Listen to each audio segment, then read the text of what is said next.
अस्सलामुअलैकुम। तो कैसे हैं मेरे तमाम फ्रेंड्स।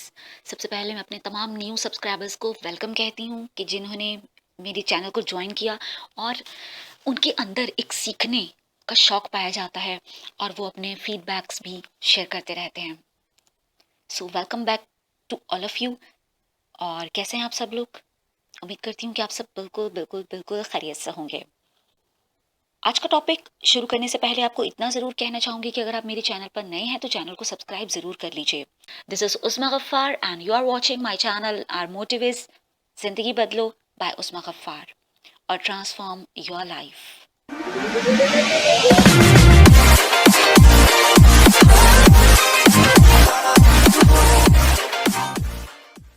ज़्यादातर लोग सुस्त क्यों होते हैं, प्रोक्रेस्टिनेशन उन्हें क्यों होता है। कुछ रीजंस जिन तक मैं पहुंची हूँ वो है 11 रीजंस। जी, तो रीजन नंबर 1 है उनका बहुत ज्यादा खाना। यानी वो इतना ज्यादा खाना खा लेते हैं कि उनमें चलने फिरने की सकत ही बाकी नहीं रहती, उनका चलने का दिल ही नहीं करता। क्योंकि कहा जाता है ज्यादा खाने से स्टमक को ज्यादा ब्लड चाहिए होता है जो उसे खाना हजम करने में हेल्प करता है, इसलिए ब्रेन तक जो ब्लड है वो कम पहुंच पाता है और इसीलिए इंसान लेजी और सुस्त महसूस करता है और उसका दिल चाहता है कि वो बिस्तर पर ही रहे, लेटा रहे और कभी कभी ऐसा भी महसूस करता है कि उसे नींद आ रही है। सबसे पहला रीजन है कि खाना बहुत ज्यादा खाना। Number 2, due to weakness. Weakness, physically weakness. कुछ लोग ऐसे होते हैं जो देखने में तो वो स्लिम एंड स्मार्ट नजर आ रहे होते हैं लेकिन वो बहुत एक्टिव होते हैं, और कुछ लोग ऐसे होते हैं वो देखने में हेल्दी नजर आ रहे होते हैं, देखने में ठीक ठाक नजर आ रहे होते हैं लेकिन वो इंतहाई वीक होते हैं, फिजिकली इंतहाई वीक होते हैं, यानी उनमें एक्टिवनेस बिल्कुल पाई नहीं जाती। Number 3, no any goal to achieve. जिनके पास कोई गोल ही नहीं होता, जिनके पास कोई मकसद ही नहीं होता जिसे अचीव करना हो। Number 4, no any task to do list. अपने पूरे दिन के लिए, अपने पूरे वीक के लिए, अपने पूरे मंथ के लिए, अपने पूरे ईयर के लिए कोई प्लान नहीं है, नथिंग टू डू। कुछ करने के लिए कोई लिस्ट मौजूद नहीं है। Number 5, free for whole day. वो पूरे दिन के लिए फारिग हैं, उनके पास कोई भी काम करने को नहीं, ऐसा काम जो उन्हें मोटिवेशन की तरफ लेके जाए, जो उनके अंदर ये मोटिवेशन जगाए कि yes they have to do something, जो उनकी लेजीनेस को खत्म करे। नंबर 6, इसलिए चूंकि वो फ्री रहते हैं, हमेशा उनके पास कुछ करने के लिए नहीं होता, इसलिए वो जहां बैठते हैं वहीं बैठे रहते हैं, जहां लेटते हैं वहीं लेटे रहते हैं और पूरा पूरा दिन इस तरह से उनका गुजर जाता है। Number 6, don't have habit of offering नमाज।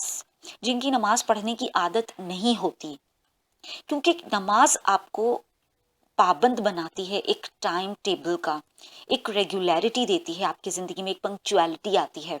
लेकिन अगर आपकी नमाज पढ़ने की आदत नहीं है तो फिर उस शख्स में लेजीनेस आ जाती है, क्योंकि उसे दिन में 5 टाइम अल्लाह ताला के सामने हाजिर होने की आदत ही नहीं होती।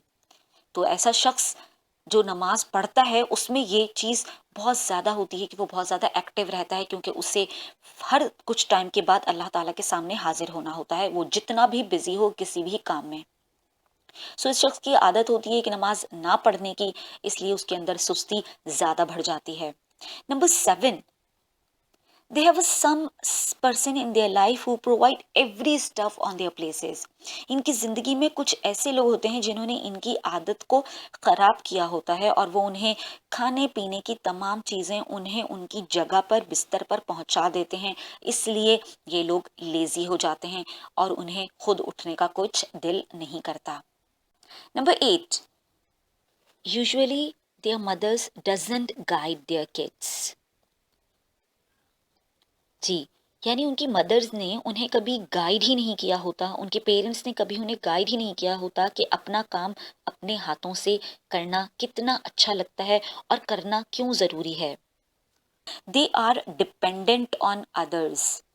ये दूसरों पर डिपेंड करते हैं, अपनी हर चीज के लिए दूसरों पर डिपेंड करते हैं। ये पकड़ाना, ये खोलना, ये बंद करना, पानी ला दो, चाय ला दो, ये काम कर दो, वो काम कर दो। They don't do anything by themselves. ये अपना कोई भी काम खुद नहीं करते, बल्कि they order to others to do this, to do that. और ऐसे ही क्यों करते हैं? क्योंकि ये डिपेंड होते हैं, दूसरों पर डिपेंड करते हैं। नंबर 10, अगर ये जॉबियंस हैं, यानी अगर ये जॉब करते हैं, तो उनको ऐसा लगता है कि बस उन्होंने जो जॉब कर ली तो वो बहुत काम कर लिया, इससे ज़्यादा अब इन्हें कोई काम करने की ज़रूरत नहीं है। घर पर आकर अब इनका तमाम काम इनके बहन भाई करेंगे। ये जॉबियंस भी हो सकते हैं, और ऐसा भी हो सकता है कि ये कोई ऐसे लोग हों जो अपना बिजनेस तो कर रहे हैं, लेकिन अपने बिजनेस के अलावा अपने घर में ये कोई टास्क नहीं करते, कोई भी काम करने की कोशिश नहीं करते, बल्कि they depend on their siblings and they expect from their siblings कि अब इनके सिबलिंग्स करेंगे इनके लिए वो सब कुछ जो घर पे इनकी ड्यूटी है। So you we can say simply they are irresponsible persons. And the next one, 11, is they are ethically weak. इनकी तरबियत में कमी रह जाती है। इनकी तरबियत में एक ये पॉइंट कम रह जाता है कि एक इंसान का अपने हाथों से अपने कामों को करना कितना ज़रूरी है। रसूल करीम सल्लल्लाहु अलैहि वसल्लम अपने जूते गांठ लेते थे, लेकिन हमारे यहाँ आजकल जो अपने काम करने को लोग बुरा समझते हैं, इसलिए हर काम दूसरे से करवाने की कोशिश करते हैं। इसलिए हमारे बच्चों को आजकल ये पता होना ज़रूरी है कि लेजीनेस किस तरह से उनकी ज़िंदगी को तबाह कर रही है। तो ये थे आज के 11 रीजंस कि कोई भी शख्स सुस्त क्यों रहता है और उसकी ज़िंदगी में इन सब चीज़ों की वजूहात क्या हैं। अगर आप में भी ये चीज़ पाई जाती है, इनमें से कोई सा भी 11 रीजंस में से कोई सा भी एक रीज़न भी पाया जाता है, तो आप उस रीज़न को ख़त्म कर सकते हैं, उसके अगेंस्ट अमल करके। आज का मैसेज सिर्फ इतना ही, be active and live your life, क्योंकि आपकी ज़िंदगी गुजारने के लिए नहीं है, बल्कि जीने के लिए है। आज का मैसेज सिर्फ इतना ही। स्टे ब्लेस, स्टे स्माइल, अपना बहुत ज़्यादा ख्याल रखिएगा। अगर ये वीडियो आपको पसंद आया हो, ये मैसेज आपको पसंद आया हो, ये रीजंस जो यहाँ पर शेयर किए गए आपको पसंद आए हों, तो अपने दोस्तों से ज़रूर शेयर कीजिए। क्या पता कि वो भी अपनी ज़िंदगी अब तक लेजीनेस में गुजार कर ज़ाया कर रहे हों। सो उन्हें भी एक्टिव बनाइए और ख़ुद को भी एक्टिव बनाइए। मिलेंगे बहुत जल्द एक नई वीडियो में एक नए टॉपिक के साथ। अल्लाह हाफ़िज़।